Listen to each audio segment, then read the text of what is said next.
Hi, I'm Flo. I'm a diversity, equity, and inclusion consultant, as well as a coach and a facilitator. So let's dig right in. Today we're talking about how to get unstuck from your career goals. Before we look at the techniques you're going to use for that, there are 3 very practical things to do. First and foremost, identify anything unpleasant that you're feeling around this topic. Do you feel frustrated? Do you feel anger? Do you feel sadness when you think about your career goals at the moment? And then agree that you're going to put that to the side. So if while we're doing that, for the duration of that exercise, anytime you get that, guilt, fear creeping up, put it to the side. It's just for the duration of the exercise. This is bringing us to our next point, which is putting a timer for the duration of that exercise.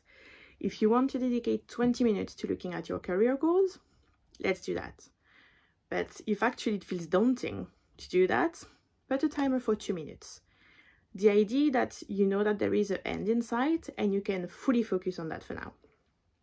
And last but not least, making sure you're in a comfortable space to do it.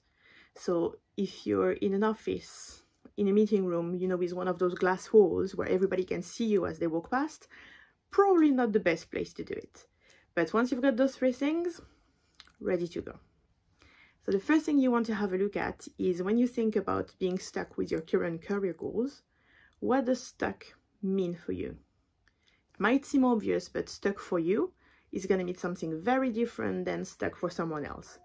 So what is it exactly for you, that feeling of being stuck? Is it that you had higher expectations compared to where you're at now?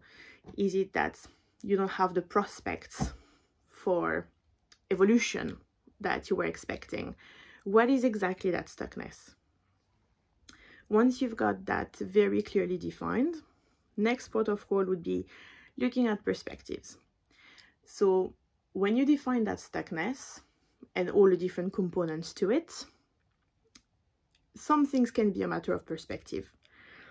For example, if you're feeling stuck in your team because nothing innovative ever happened within your team, while it can be a fact, it's also a matter of perspective.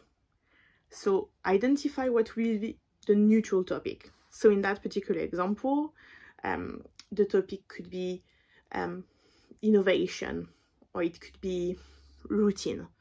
Whatever you think fits the best, but it has to be neutral.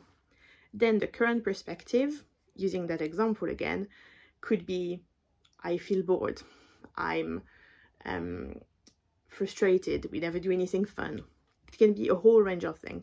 And once you have that, then you've got everything you need to reframe it. So reframe it means looking at another perspective that would be more empowering. So it could be, in our team, we haven't done anything innovative yet, but I want to be the one that's bringing the initiative. Or in our team, we haven't done anything innovative yet, but I know that we can work towards it. You see, this is really about putting you back in the driver's seat in that particular scenario. And you can run that perspective exercise for whatever you need.